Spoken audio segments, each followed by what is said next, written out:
Some seeds were in a sack at the end of the season, and just before the rains came, the farmer came to the sack and divided the seeds into two. One part was to be eaten, and the other was to be sown. The seeds were young and knew little about the world, and those that were in the pan to be eaten felt so lucky as they watched the farmer carry the container with the rest away to the field just in front of the house. They watched as the other seeds screamed when they were picked up and thrown into a hole and covered with soil. They shivered, thinking of how their mates might be suffering and dying in the darkness and rottenness of the ground. The farmer had brought the container half empty and left it close to the bag containing the rest of the seeds. Some of the seeds in the bag laughed at those in the container. Some wept for them, but the majority mocked them and called them the failures, the disgraced. They called them the evil ones and the cursed, and many of the seeds in the container begged to be helped out of the container. They struggled to get out.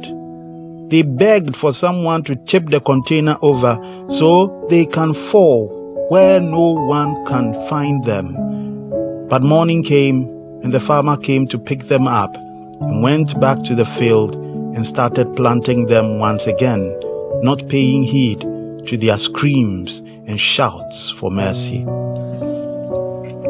By evening, all the seeds were planted, and those in the sack were divided into those who mourned those that had been buried and those who still mocked them. That evening, the farmer's wife came for a bowl from the sack and sent it to the mill to grind them, and they still felt lucky because they were not in the ground even if they had been ground. And the following day, they were made into porridge, and they still felt lucky when they were being eaten, and their voices went silent. The following day, the farmer and his family picked their tools and went to the farm one at a time and dug holes and eased themselves in the holes close to where the other seeds had been buried.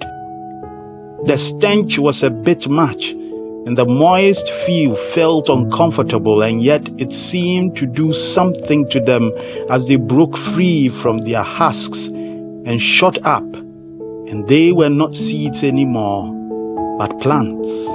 And in a short while, they were mother plants bearing seeds just like they used to be. The others that had mocked them were eaten, and they became the nutrition that fed and nourished their roots, that they may grow strong and bear more fruits. You are the seed. When others mock you because you seem buried and forgotten, just take courage, knowing in the dark and dirt is where the miracles happen. Consider it pure joy, my brothers, when you are involved in various trials, because you know that the testing of your faith produces endurance. But you must let endurance have its full effect, so that you may be mature and complete, lacking nothing. James chapter 1. Verse 2 to 4. Stay blessed, trust and obey, for there is no other way. K.